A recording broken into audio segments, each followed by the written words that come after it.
Hi, my name is Paul, and my firm is one of the largest forestry firms in Canada. My firm employs 1,000 of the 268,000 workers working in the Canadian forest industry. My firm also contributes to the $20 billion net GDP of the forest industry. However, each year, thousands of forest fires come around and burn away millions of hectares of trees, and I am forced to unemploy a lot of my workers, as there is less to harvest. Also, we are not able to contribute as much as we wish to the national GDP.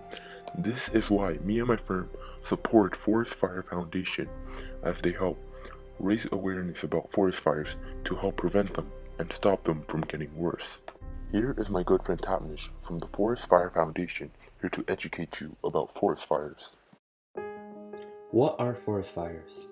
Forest fires are moving combustion reactions that spread outward in a band from its ignition point, leaving burned out forest behind it. How do forest fires start? Just like any other fire, forest fires also need the three basic elements of the fire triangle: heat, fuel, and oxygen. Oxygen is easily obtained in forests because of all the oxygen the surrounding trees produce. Fuel is also available in large amounts. This is obtained from the fallen branches and the dry leaves on the ground. These act as the perfect fuel for a fire. Now the heat or ignition is gained through one of two ways. Either it is nature-caused or human-caused. Nature-caused forest fires are primarily because of lightning. When lightning occurs with little to no precipitation in a dry climate, it makes the forest really prone to forest fires. Nature-caused forest fires only account for 42% of the total forest fires in Canada.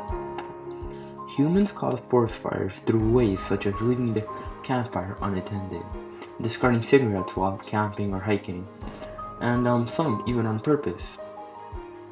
Humans are responsible for 58% of the total forest fires in Canada.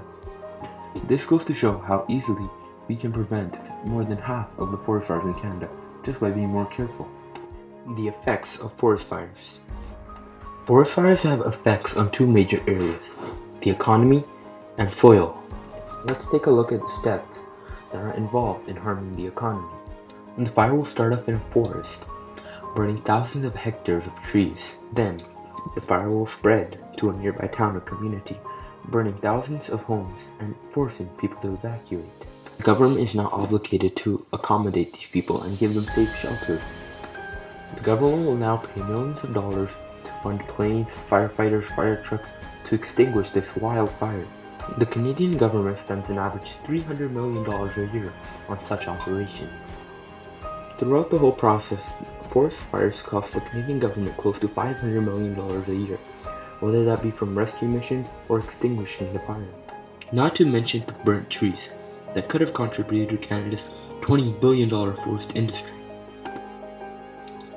The soil is also greatly impacted by the scorching hot temperatures of the fire. When the temperature of the soil reaches 100 degrees, all moisture within the soil is vaporized. At 200 degrees, a very important chemical element in the soil, nitrogen, starts to disperse. Along with nitrogen, a very important organic polymer named lignin also disperses. Now at 280 degrees, the combustion becomes exothermic, which means it now starts giving off heat. The temperature now accelerates to 500 degrees. At 500 degrees, any oxygen present in the soil now starts glowing combustion. And glowing combustion really accelerates the heating, rising the temperature above 1,000 degrees. At 1,000 degrees, all sorts of elements start leaving the soil, such as potassium, magnesium, and calcium. Carbon is consumed at the surface as char is produced. The loss of all these elements is really critical to the soil. Let's take a look at nitrogen, for example. Nitrogen is primarily responsible for vegetative growth. And nitrogen's digestion into amino acids is the building block for protein in the plant. Nitrogen is a component of chlorophyll and is required for several enzyme reactions. Lignin is an organic polymer that is lost through a forest fire. Lignin fills the space between the cell wall, cellulose, and the hemicellulose. Lignin plays a crucial role in conducting water in the plant stems. Lignin is responsible for trees to have that woody feel on their bark. Forest fires leave the soil below it in critical condition, which makes replanting trees really hard, which essentially means that the burnt area stays treeless for a really long time. How does climate change affect forest fires? Global temperature is expected to rise 5.8 degrees by 2100. What does this mean for forest fires? This means three things. With a warmer climate comes less moisture. When there's less moisture present in forests, it makes them more prone to fires. That means we should expect larger and more severe fires. Warmer climates and lightning have a really strong and positive correlation. This means with a warmer climate, we are expecting to see more lightning. More lightning will result in more natural caused forest fires. A warmer climate will also mean a longer fire season.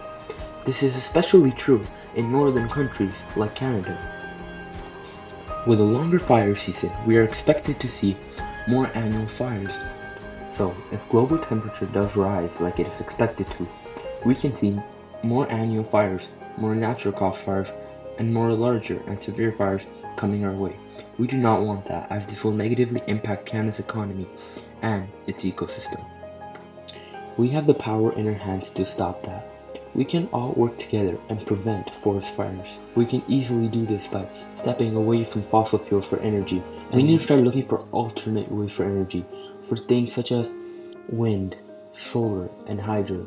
If we all work together and put in the right amount of effort, we can prevent global warming and stop forest fires from becoming so severe and powerful.